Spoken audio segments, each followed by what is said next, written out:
Coming up on the program today, a once-in-a-century weather event hits Canada, washing roads and rail lines. More crisis at the border between Belarus and Poland.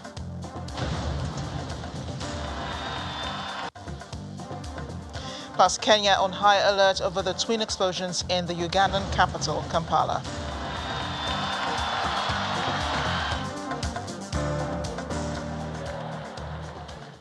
A warm welcome to the program today. I'm Amarachi Ubani. Roads and rail links have been washed away following a deadly storm in Vancouver, Canada. It's been called a once-in-a-century weather event. Thousands of people have been forced to leave their homes due to the massive storm.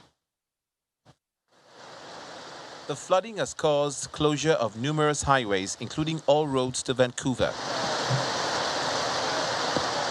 2 motorways connecting the West Coast city were closed after being damaged by severe flooding. The heavy rainfall swept through Western Canada, causing widespread flooding, landslides, and road closures. A woman was killed in a highway landslide, and rescuers say at least 2 other people are missing. Farmers and community members tried to rescue stranded cattle from farmland using boats and jet skis.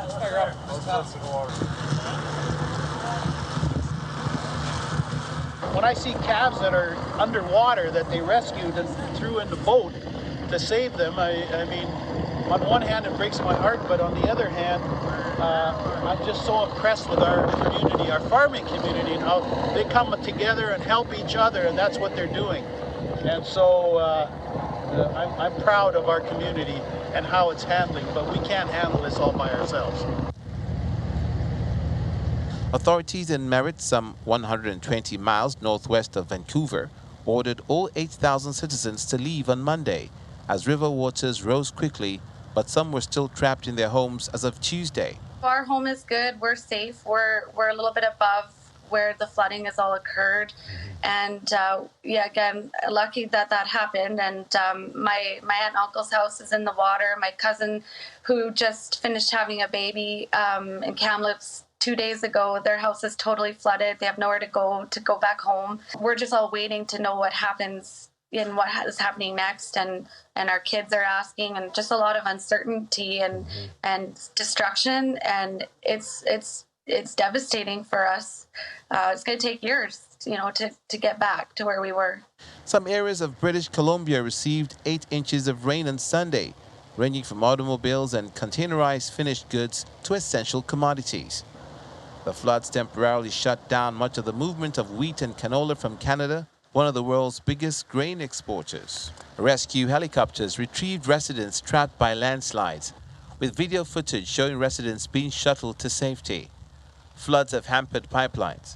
North American premier energy infrastructure company Enbridge Incorporated shut a segment of a British Columbia natural gas pipeline as a precaution.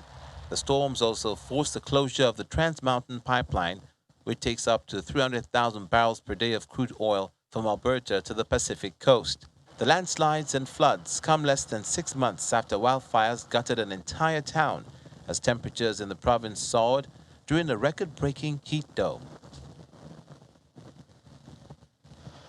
Now in India, schools and colleges have been shut indefinitely across the capital, New Delhi, amid the city's worsening levels of air pollution.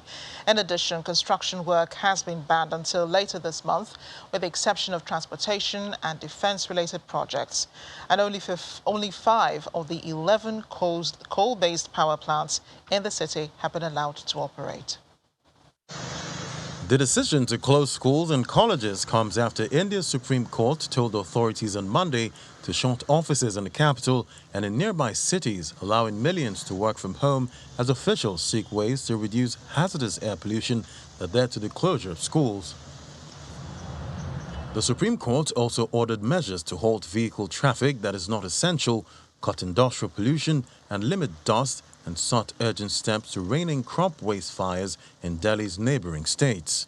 Its action came after Delhi's authorities, which has been battling a toxic haze since early November, took emergency measures on Saturday, ordering the closure of schools and building work for 4 days.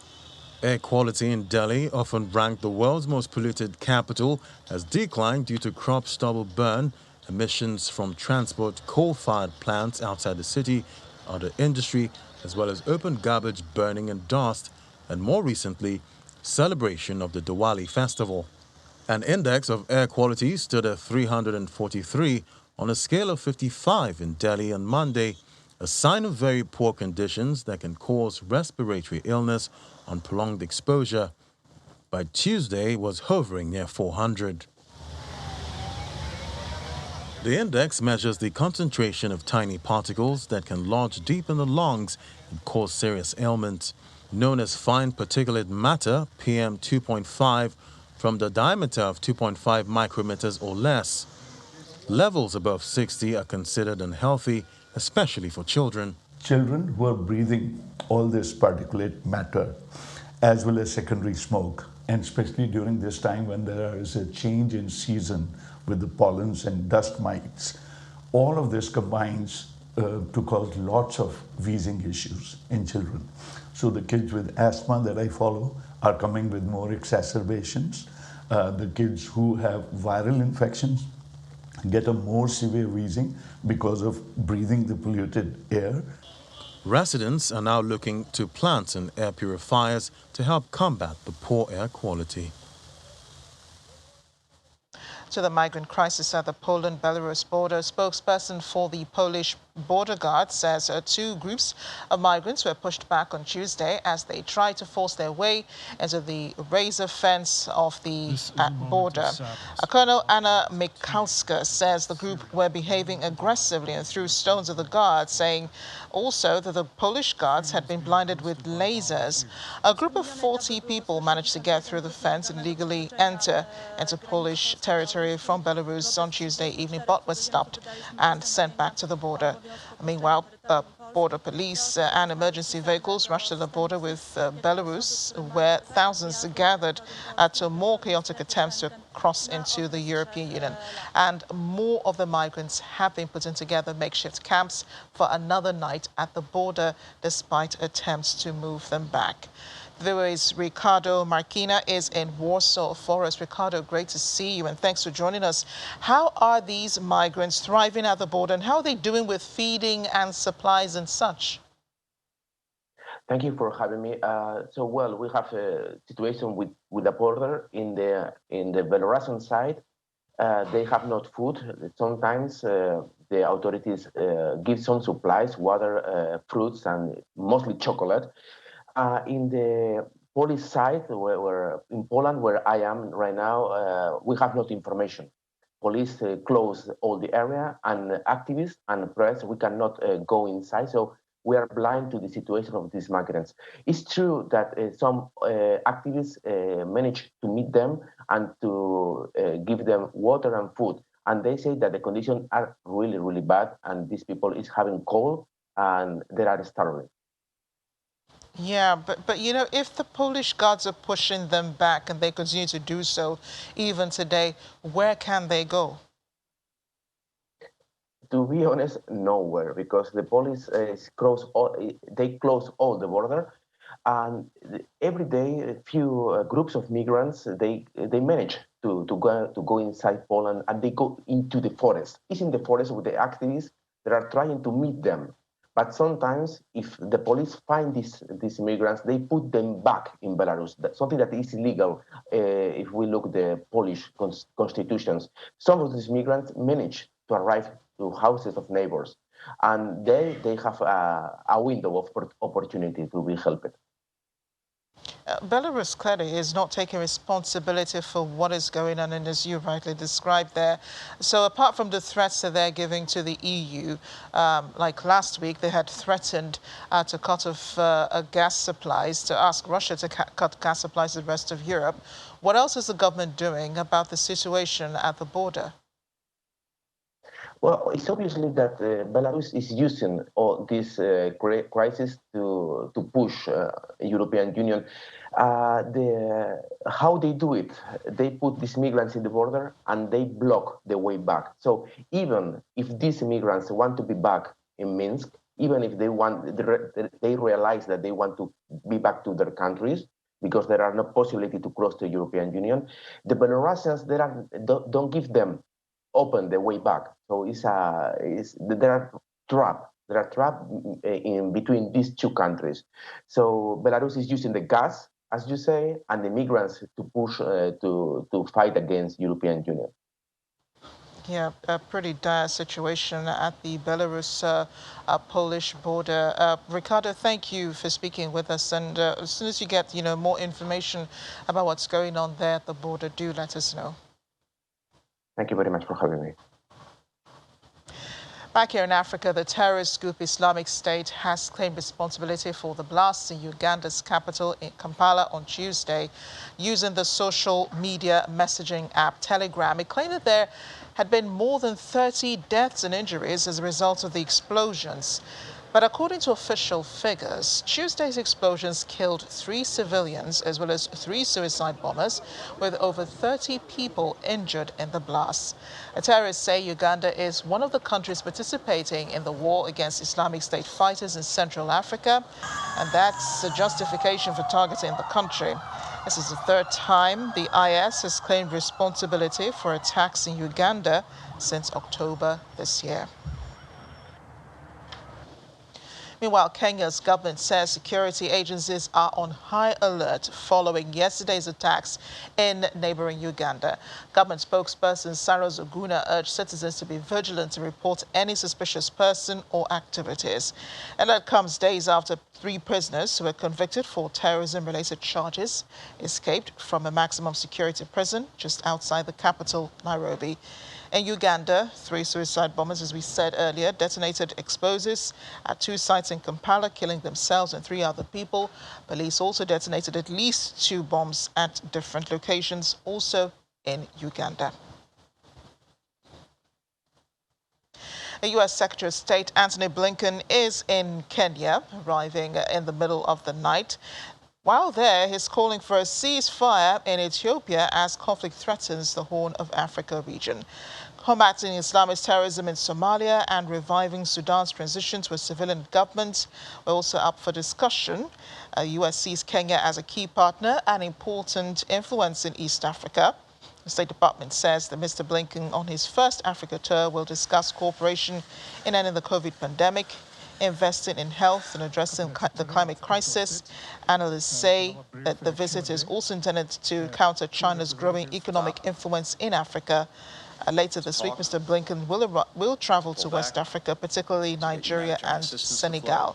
But he also spoke about the crisis in Ethiopia. Through the various differences, the way the conflict has progressed, more and more parts of the country have become involved and or are in jeopardy with their citizens bearing the consequences. And whether that's in Tigray over the last year, more recently in Amara, and moving further south toward Addis, the people who suffer are the people. And we have to make sure that they are getting the assistance they need and that the fighting ceases and the talking starts. In addition to that, the conflict in Ethiopia is a threat to peace and security in the Horn of Africa. And that is of deep concern to us too, and it's of deep concern to our partners, including here in Kenya. So we're looking for all sides, as I said, to step back. The TPLF and the OLA should halt their advance on Addis. We'd like to see the parties come together at the table to put in place a cessation of hostilities. We need to see humanitarian assistance flow freely now. We need to see people detained released, and we need to see everyone engaging in an effort to resolve the differences that exist peacefully and constitutionally. We have more stories coming up after the break on The World Today. So, making the double flip mid-air, it's a daredevil move for any motorcycle stunt driver, I should say. It's nothing making the Guinness World Records, but it's something definitely you have to see. Stay with us.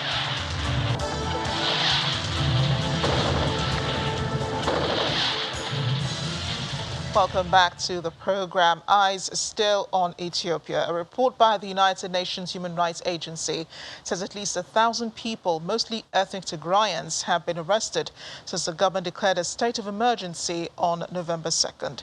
Under the 6-month emergency, the authorities have sweeping powers to arrest people, detain suspects without trial, and conduct house searches without warrants. Detention conditions are said to be generally poor. Many detainees are held in overcrowded police stations.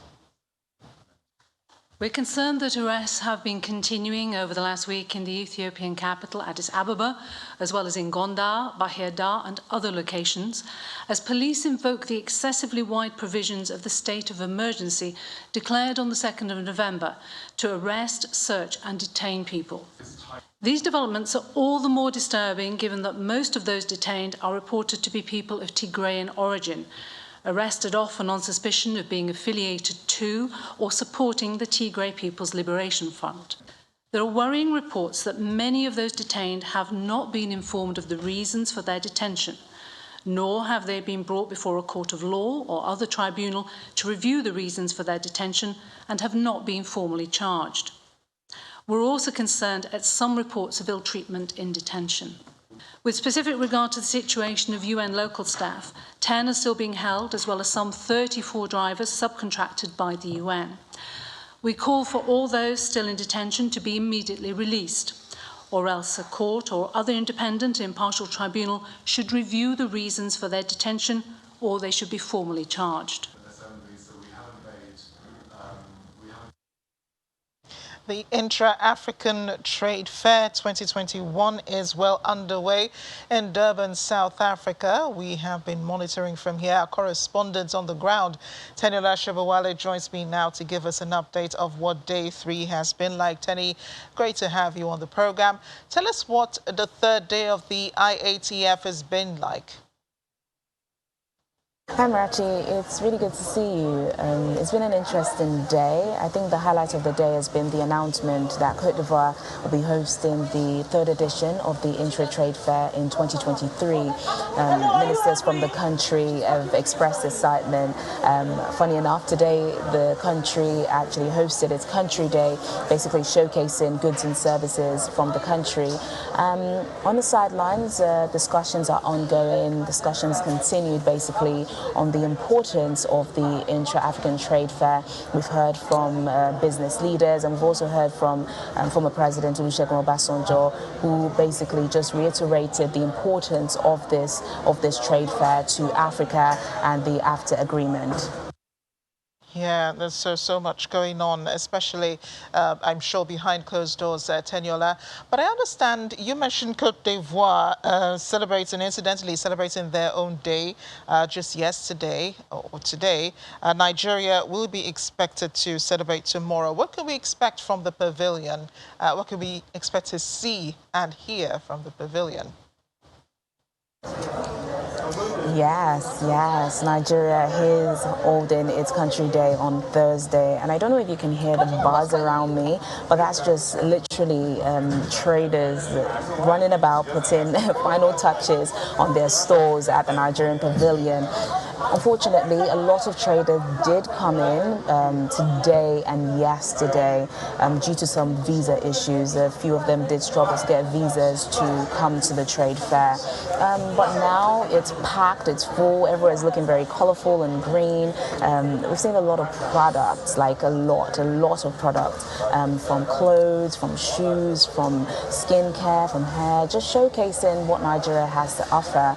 And so it's going to be really interesting. And we also have musicians coming in. We have the band, we have Niniola, so it's going to be a fun-packed day. Tomorrow the NEPC is hosting, spearheading Nigeria's participation at the event, so there will also be speeches, and business leaders will be taken to the stage to address the traders and delegates. So fun times to look forward to, Amarachi. Yeah, Teniola, and I'm sure the purpose, of course, of all of this is to draw foreign direct investment into the country.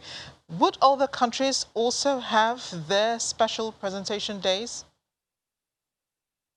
So it's not all countries that get a day to showcase exclusively. Every country has a pavilion in which they can showcase their good, but for 4 countries this year have special days designated to them, and we had on Monday, of course, as the host country, we had South Africa. On Tuesday, we had Egypt.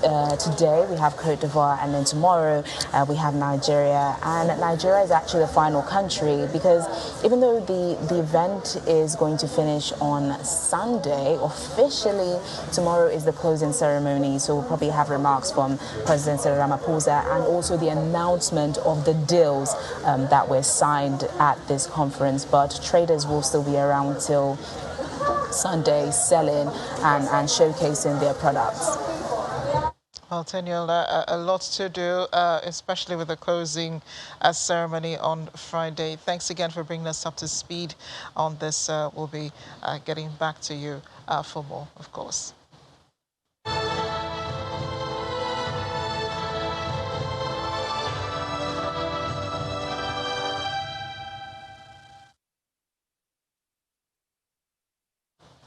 And the World Health Organization says mandatory vaccination or imposing a lockdown on people unvaccinated against COVID-19 raises human rights issues, and countries should consider those measures extremely carefully. Senior WHO official Mike Ryan says this raises real issues around civil liberties and calls on government to implement those measures only as a last resort and for the shortest possible period of time. The months demonstrated stated reasons.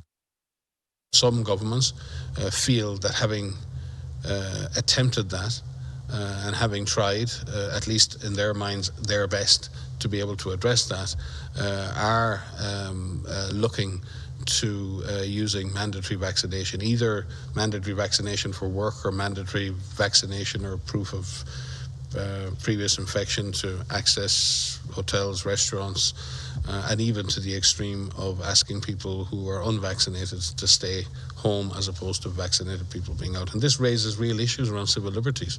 This raises real issues around human rights. And it's something that governments should consider extremely carefully.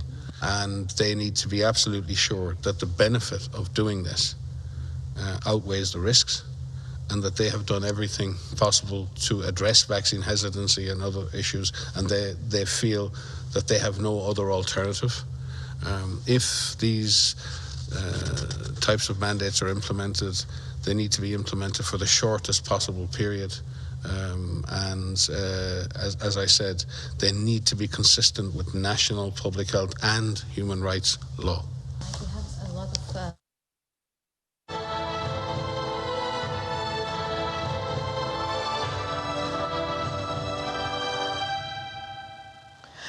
French motocross star Tom Page launched off a 179-meter cliff, doing a double front flip before deploying a parachute and gliding down on French Gorge in Avoria. The stomach-sinking stunt, as you see there, is being called the world's first trick, and took Page off a 7-meter launching over the cliff's edge, surrounded by the stunning beauty of the French resort.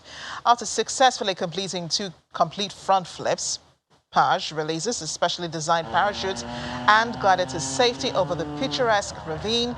A second chute deployed on his motorcycle.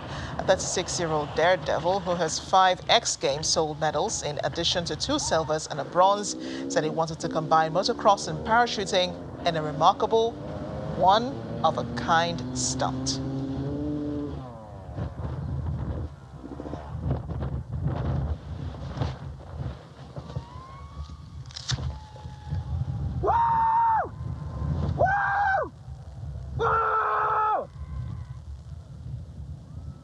I think I felt my heart sink when he did that stunt. Oh my gosh, that is something to watch.